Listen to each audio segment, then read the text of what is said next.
Let us unpack the claims. No politics, just empirical data.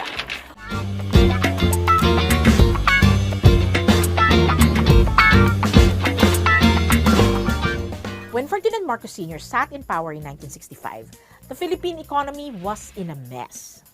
4 out of 10 Filipinos were considered poor. That's 2 more Filipinos compared to our current poverty rate in 2023. So kung nahihirapan tayo ngayon, mas mahirap sila noon. President Marcos Sr. built infrastructure aiming to spur economic activity. He constructed more than 34,000 kilometers of roads in the first 8 years of his presidency. And in the next years, until 1986, he added more than 60,000 kilometers of roads.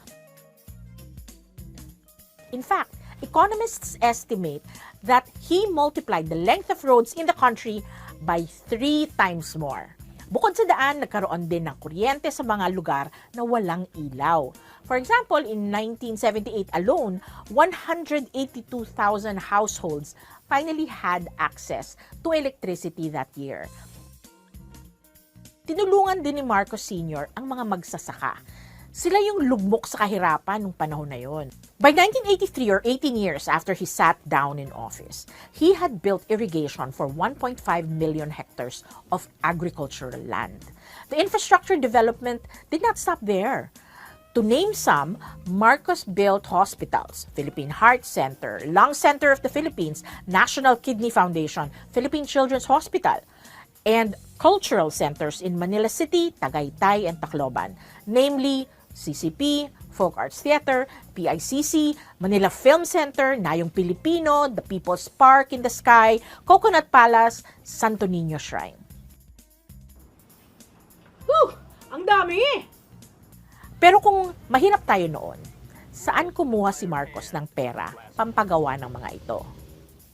Kung bida-bida daw tayo noon, paano tayo naghihirap ngayon? Simpleng sagot, utang. Sangkatutak na utang. Pag-aralan natin ang mga resibo mula sa isa kong paboritong libro, False Nostalgia by J.C. Punong Bayan. Si J.C. ay PhD holder ng kursong economics at isa rin siyang guro ng economics sa UP Diliman. For 7 years, he read and analyzed economic data from official government data, think tanks, and academics to come up with this easy-to-read book. So magkano nga ba ang utang ni Marcos mula sa World Bank para magkaroon tayo ng mabuting infrastructure? A good estimate is around 10.5 billion US dollars. This means that in 1986, bawat Pilipino ay may utang na 188.30 US dollars. At dahil may interest ang utang, kailangan talaga ito bayaran. So gumawa ng batas si President Marcos. Ang sabi niya sa Presidential Decree 1177, dapat matik na ang paglalaan ng pambayad utang sa budget ng Pilipinas. Ang siste, kahit may nilaang budget pambayad sa utang, hirap na hirap pa rin tayo makabayad ng utang. The investments on infrastructure built by former President Marcos did little to raise revenues. Halos walang kinikita ang mga pinatayong infrastructures ng dating Pangulong Marcos. So anong ginawa ni Apo Lakay? Umutang ulit si President Marcos Sr. para pambayad utang. In 5 years, from 1977 to 1984, our debt grew to 16 billion US dollars. Kinalaunan noong 1984, hindi na talaga tayo nakabayad ng utang. We fell into a debt crisis. So ang resulta, may irigasyon nga ang ilan, pero 6 out of 10 Filipinos became poor. May kuryente nga ang ilan, pero in 1985, 13 out of 100 Filipinos had no jobs. May cultural centers nga, pero ang presyo ng bilihin naging triple sa mahal.